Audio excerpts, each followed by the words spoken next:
औरंगाबाद महानगरपालिका नाले सफाईच्या बाबतीत अतिशय उदासीन आहे।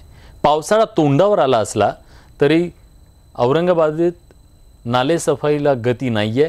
काही ठिकाणी नाले सफाई सुरू झाली आहे, मात्र अशास्त्रीय पद्धतीने ती सुरू आहे। नाल्यातील कचरा अगदी काठावर टाकला जातोय। जो मोठा पाऊस आला तर पुन्हा नाल्यातच जाण्याची शक्यता आहे। त्यामुळे असली नाले सफाई कशासाठी असा प्रश्न औरंगाबादकरांना पडतोय। या सगळ्या परिस्थितीचा आढावा घेतला आमचे प्रतिनिधी सिद्धार्थ गोदाम यांनी।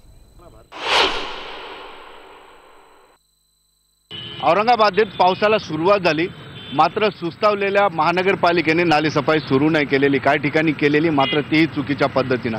आपण बघू शकतो अगदी महानगरपालिकेच्या पाठीमागचाच नाला आहे।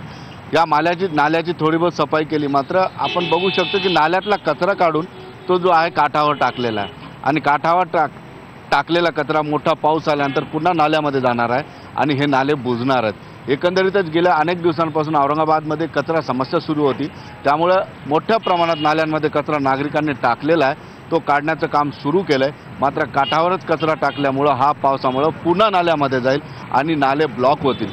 दुर्दैवाने गेल्या वर्षी 3 नागरिकांचा जीव नाले वाहिल्यामुळे झाला होता। आता यंदाही जवळपास 1,80,00,000ची निविदा काढून नाले सफाईला काही ठिकाणी सुरुवात केलेली आहे, मात्र कशा पद्धतीने नाले सफाई होते हे आपण बघितलेलं आहे। एकंदरीत शहरातील 6 ते 7 मोठे नाले आहेत ज्या ठिकाणी जी आहे चांगली सफाई झाली पाहिजे। गेल्या वर्षी 3 लोकांचा जीव या नाल्यांमध्ये गेला। यावेळेस पुन्हा काही नागरिकांचे जीव जावेत की काय अशी प्रतीक्षा महानगरपालिका करते असे दिसते, कारण नाले सफाई व्यवस्थितपणे सुरू झालेली नाही। सुधीर जाधवसह सिद्धार्थ गोदाम, न्यूज 18 लोकमत, औरंगाबाद।